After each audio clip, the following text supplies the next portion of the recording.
पूनम बौद्ध और साथियों, जैसे कि आप सभी लोग जानते हो कि आज 4 अप्रैल है, तो इसी 4 अप्रैल पे मैं आपसे चर्चा करना चाहूंगी। 4 अप्रैल 1923 को बाबा साहब जर्मन की बॉन यूनिवर्सिटी से संस्कृत पढ़कर आते हैं, क्योंकि भारत में उनको संस्कृत पढ़ने नहीं दी गई और संस्कृत पढ़ने का अधिकार सिर्फ और सिर्फ ब्राह्मणों के पास था। जब वहां से वो पढ़कर आते हैं तो आते ही पत्रकार उनको घेर लेते हैं और कहते हैं कि डॉक्टर अंबेडकर, आप आते तो बाद में हो, पहले आपका जाने का शेड्यूल हो जाता है, आखिर आप कब तक पढ़ते रहना चाहते हो। तब बाबा साहब कहते हैं कि मैं आजीवन स्टूडेंट बना रहूंगा, और ये बात उन्होंने कही नहीं, ये बात उन्होंने साबित भी करके दिखा दी। और इस दुनिया से जाने से पहले यानी 5 दिसंबर 1956 की रात तक भी वो पढ़ते रहे, पढ़ते रहे, पढ़ते रहे, सिर्फ और सिर्फ हमें उस दलदल से बाहर निकालने के लिए, हमें उस नरक से बाहर निकालने के लिए। बाबा साहब डॉक्टर अंबेडकर जितना कुछ हम लोगों के लिए कर पाए, जितना कुछ वो इस देश के लिए कर पाए, या एक इतिहास उन्होंने बदल कर रख दिया महज 39 साल में, वो सिर्फ और सिर्फ अपने ज्ञान के बल पर, वो सिर्फ और सिर्फ शिक्षा के बल पर।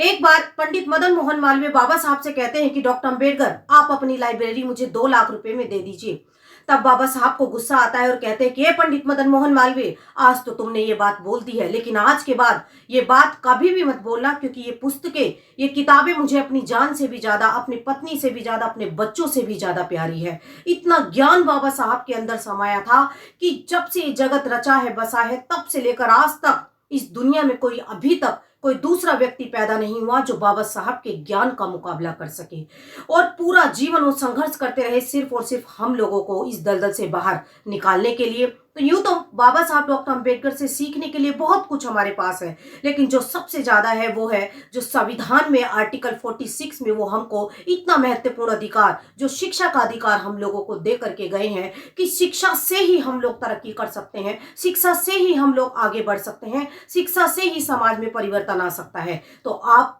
अपने बच्चों को शिक्षित जरूर कीजिए और उन्हें महापुरुषों की विचारधारा से रूबरू जरूर कराइए, क्योंकि हमारे महापुरुषों ने हमें हमेशा संघर्ष करना सिखाया है। तो इसी के साथ मैं अपनी वाणी को विराम देती हूँ। आप सभी को मेरा नमो बुद्धाय, जय हिंद।